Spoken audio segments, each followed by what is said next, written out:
maybe you're dating someone, and you go over their house or whatever.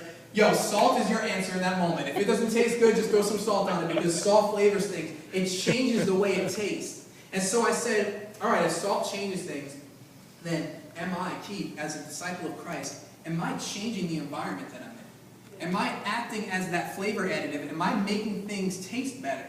Am I changing it? Salt preserves things. Back before that we had refrigerators, people would just bury their meat in salt because salt would keep it fresh, it would keep it clean. And it's a preservative.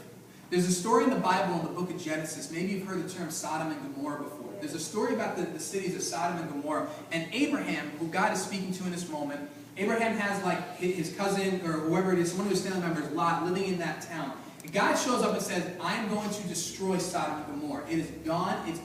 It's just, I've let it go on for too long. No one there loves me. It's filled with sin. It needs to go. And Abraham says, well, God, if there's like 50 righteous people, would you spare it? And God's like, yeah, I'll spare it for 50 righteous people. Abraham goes, all right, well, let me be so bold, God, if I could say, is there 40? And he said, I'll do it for 40.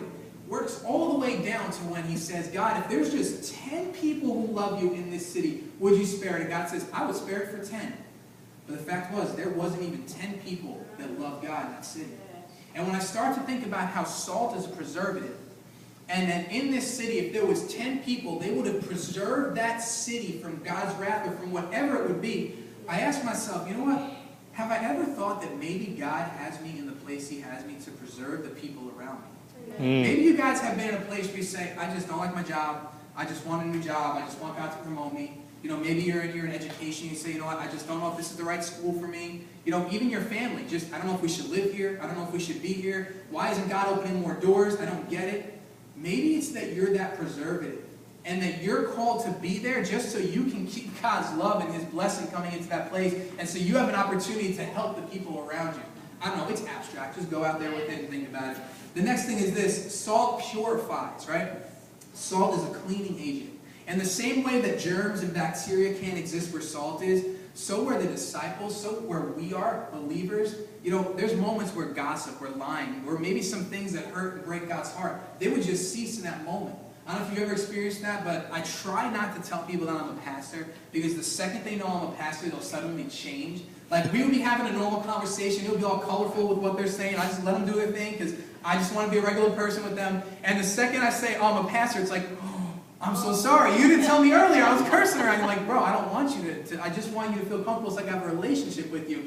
But it's in that moment where we say, you know what, salt, it kind of purifies. That in that moment, there are places where we should go as believers, as disciples of Christ, that it just purifies it. Where it all together, it's like, okay, that person's going, and they're going to be here, so we're going to act a little different, be a little different. That's not a bad thing. That's just you being a purifying agent into the places that you're going. Go ahead. Salt creates thirst. This is the last part of salt. Salt creates thirst. And I'm thirsty right now, so you know what? I'm going to get some water. But when you have something that's salty, you need a drink, right? And so the same way that salt creates thirst, I would say, are we causing the people around us to thirst for the gospel? Are we creating an environment where they say, you know what, I want more of that. I want to hear more of your testimony. I want to hear more of what Jesus has done in your life. I want to hear more of what He can do in my life. Are we creating a thirst for Jesus? But on that same token, has anyone here ever ate something that had too much salt in it? Like just overkill, you did not need that much. Or maybe like, when I was a kid, this is so bad. That you would like loosen up the salt covers and then you would sit back and watch and see the person go to put some salt on and the whole thing spills out. Crazy, don't do it. But it's just all of a sudden too much salt goes on, and too much salt is nasty. When you have something that's too salty, you don't go back to it. And sometimes we have a tendency to oversalt the sweet gospel. Yes. And what we end up doing is, by the way we act, by how we say, well, we're religious, and we won't use those words because we're Christians, so we talk about relationship, not religion.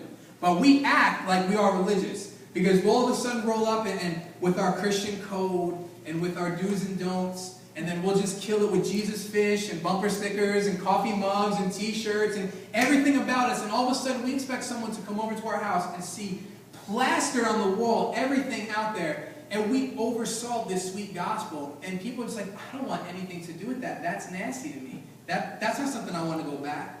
And then on the other extreme, some of us don't add any salt to the sweet gospel. And so all of a sudden, something's missing. All of a sudden, we don't add any salt. We don't live out the sweetness of the gospel. James said that faith without works is useless. It's dead. That it has to be that combination. And so, then how do we get the sweetness of the gospel to come together with the salt of believers in a way where people say, I want that. I want to know that Jesus. I want in on that.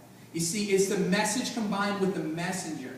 Andy Stanley, one of the people I look up to, he said this, that it's the message combined with the messenger that makes it understandable for people.